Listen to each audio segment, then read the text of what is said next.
Hey everyone, this is David B., and I recently made a video of the poem Ozymandias by Percy, Bysshe, Shelley, and in that video I just read the poem, but in this video today I want to explain the poem, not so much from an analysis standpoint, but just going line by line and explaining the literal meaning of the poem and talking about some of the vocabulary.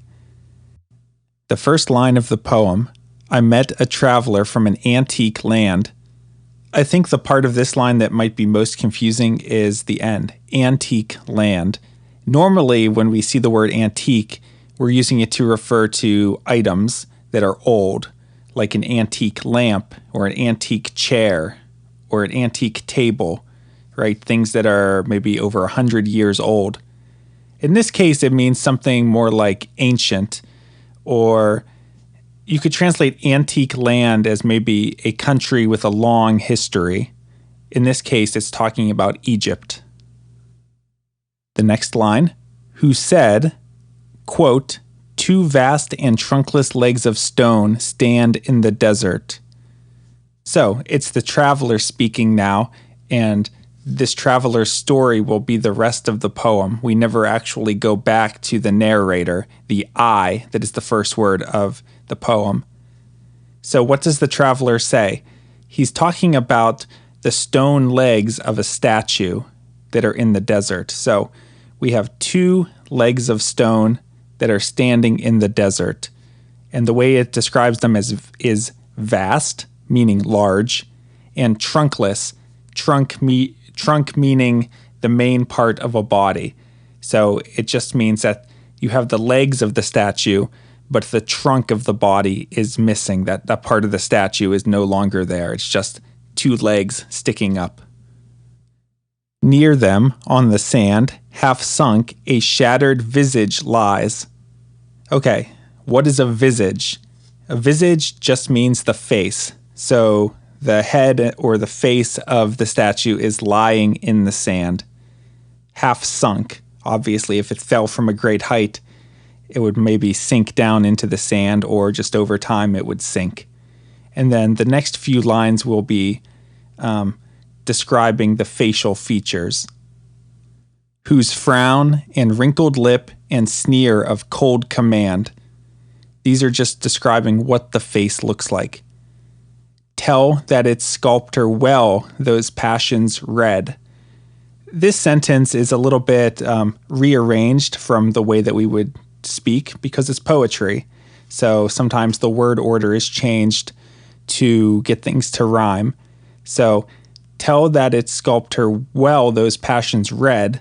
We could rearrange to say, tell that its sculptor read those passions well. In other words, the person who the sculptor who made this statue did a good job at representing what he saw. He was good at reading the emotion of the person who he was making the statue of, which yet survive stamped on these lifeless things. So even after all this time, maybe weather wearing away, you're still able to make out those features. So the features of the face have survived all of this time.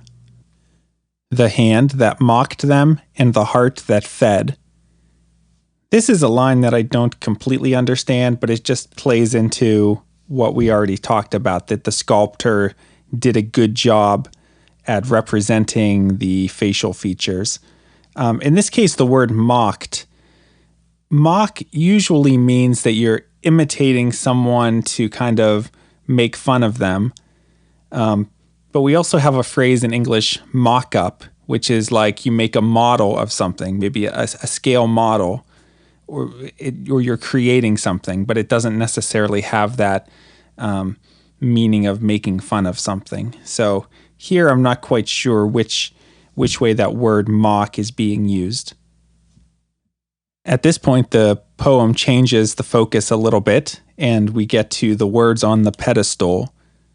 And on the pedestal, these words appear.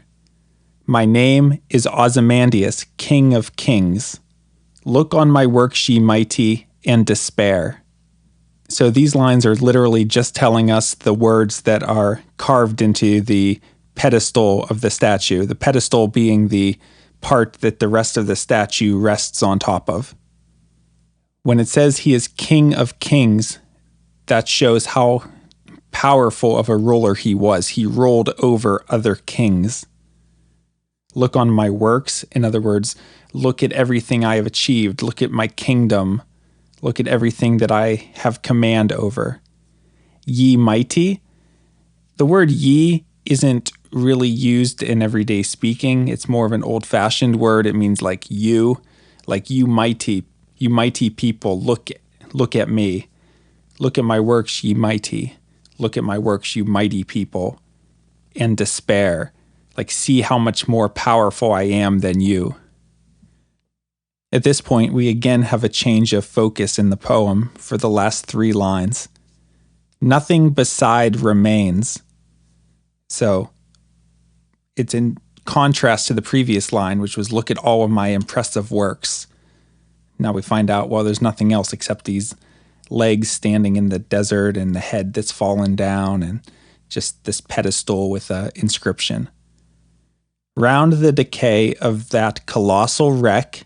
So colossal wreck, just talking about this statue, which has fallen apart over time. Boundless and bare, the lone and level sands stretch far away. So in other words, surrounding this, there's no cities, there's no buildings, there's nothing but sand. As far as you can see, it's just level sand. So if I dive into analysis for a second, the overall idea or theme of the poem is that we had this ruler who had this big statue of himself built, saying, look how powerful I am, look at everything I've achieved. But now, maybe thousands of years later, there's nothing that remains of anything that he did. So it just has a meaning of no matter how powerful we may be now, over time, all of that power will go away. Time is more powerful than any of us. Nothing is permanent. Everything changes. I hope this has helped you better understand the poem Ozymandias by Percy Bysshe Shelley. If there's anything you still don't understand or any words that you want me to explain, you can leave a comment. This is one of my favorite poems, actually, and I first read it when I was in high school. And I think it's a poem that's very good, but I think it's also within reach for a lot of English learners. It doesn't have a lot of advanced vocabulary. It's pretty straightforward to understand. So I hope that you enjoy this poem as much as I do.